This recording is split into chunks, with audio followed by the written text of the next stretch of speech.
Hello students, I Riddhi Vatwani, your geography teacher. So today we are going to learn a new topic. The topic name is plate tectonic theory. Previous classes में मैंने आपको पढ़ाया था continental theory.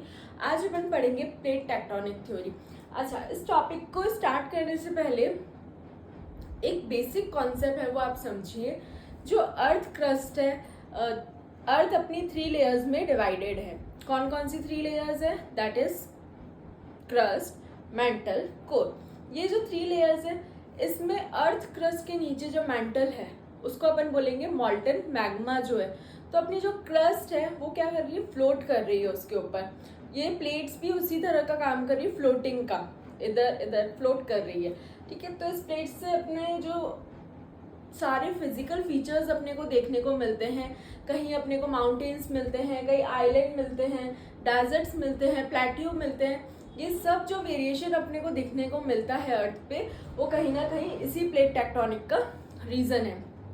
जैसे इसमें अब process क्या क्या लगता है, तो प्रोसेस वेदरिंग मतलब होता है ब्रेकिंग डाउन ऑफ रॉक्स, पत्थर का टूटना. डिपोजिशन, जब नदियाँ बहती है तो अपने साथ में बहुत सारी मिट्टी लेके आती है, फिर वो मिट्टी एक जगह पर डिपॉजिट हो जाती है, इकट्ठा हो जाती है, तो डिपोजिशन हो गया. अलग अलग डिफरेंट टाइप्स ऑफ वेरिएशन अपने को अर्थ पे देखने को मिलते हैं. तो ये वेरिएशन कैसे होते हैं? जो नीचे अर्थ क्रस्ट के नीचे ये जो प्लेट्स हैं आपस में समटाइम्स ये कोलैप्स होती हैं, कभी टकराती हैं, कभी डाइवर्स होती है, अलग अलग हो जाती हैं. तो इस प्लेट टेक्टोनिक की थ्योरी को आज अपन पढ़ते हैं. बेसिक कुछ पॉइंट्स हैं. Continent plus ocean both are in the motion. दोनों कॉन्टिनेंट एंड ओशंस जो भी हैं वो दोनों मोशन में हैं.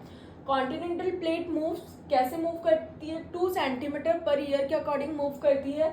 ओशनिक प्लेट्स जो होती हैं वो 5 सेंटीमीटर पर ईयर के अकॉर्डिंग मूव करती है.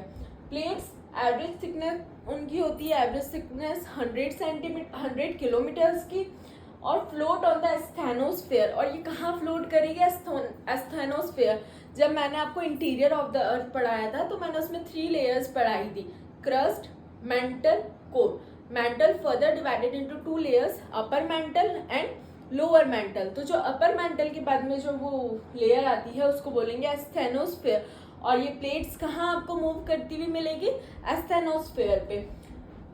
Tectonic, this word is taken from Greek word which means builder. ये ग्रीक वर्ड है, उसका मीनिंग होता है बिल्डर.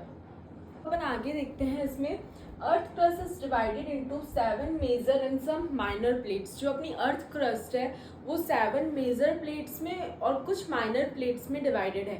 जो 7 मेजर प्लेट्स हैं वो अपन देखते हैं. The first one is Eurasia plate, Antarctica plate, north America plate, south America plate, Pacific plate, Indian plate and African plate. ये 7 मेजर प्लेट्स हैं. और कुछ माइनर प्लेट्स हैं जिनके एग्जाम्पल मैं आपको बताती हूँ. अरेबियन प्लेट और कैरेबियन प्लेट, ये माइनर प्लेट्स में काउंट होती हैं. Plates are continuously moving floating on magma. ये जो प्लेट्स है क्या है? कंटिन्यू मूविंग फेज में है, कंटिन्यू मूव होती जाती है. और कहाँ फ्लोट होती है? मैग्मा के ऊपर. अभी जो मैंने आपको बताया था एस्थेनोस्फेयर पे जो लेयर है, एस्थेनोस लेयर, उस पर फ्लोट होती रहती है.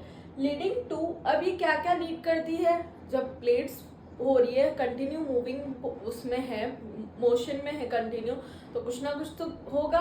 जब ज़्यादा अगर फ्लोट करेगी और एक दूसरे में ऊपर ऐसे आ जाएगी तो इसका मतलब होता है फोल्डिंग माउंटेन्स का फॉर्मेशन होना.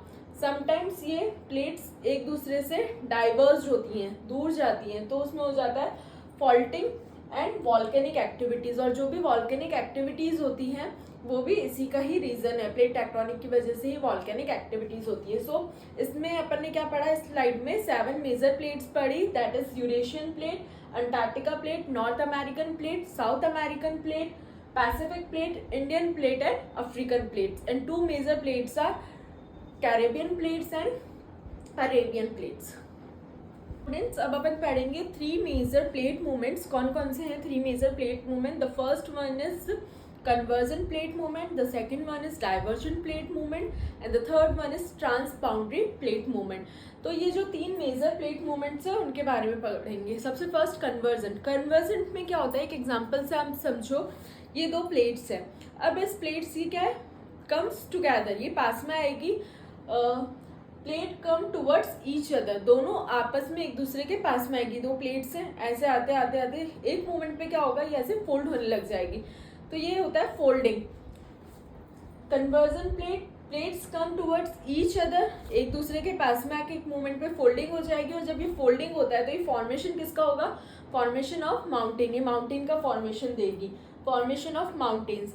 The second one is divergent plate. Divergent plates में क्या होगा, ये दो प्लेट्स हैं, एक दूसरे से दूर जाएंगी, डाइवर्जेंट, ऑपोजिट डायरेक्शन में एक दूसरे से कहाँ जाएगी, दूर जाएगी। अब जब ये दूर गई तो बीच में क्या एक फॉर्मेशन हुआ, खड्डा हुआ, कुछ ना कुछ खाली हुआ, उस खाली में उसको अपन बोलेंगे the formation of rift valley, folding, faulting हुई, फॉल्टिंग में हो गया the formation of rift valley. और जो थर्ड वन है ट्रांसफॉर्म बाउंड्री, ट्रांसफॉर्म बाउंड्री में क्या होता है, दोनों प्लेट्स हॉरिजेंटली पैरेलल चलती जाती है, एक दूसरे के साथ में पैरेलल हॉरिजॉन्टल में चलती जाती है, तो उसमें क्या होता है फॉर्मेशन, उसमें क्या होता है, या तो अर्थक्वेक आता है या फिर वॉल्केनिक एक्टिविटीज होती है। तो ये 3 टाइप्स की प्लेट मूवमेंट्स मैंने आपको यहाँ पर समझाए।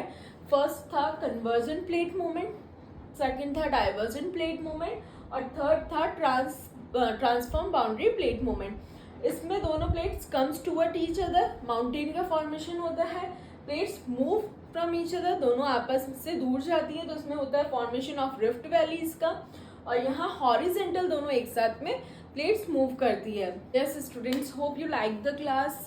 आपके जो भी डाउट्स थे इस क्लास के रिगार्डिंग सारे क्लियर हो गए होंगे और आपको ये क्लास अच्छी लगी होगी। Thanks for watching, thank you.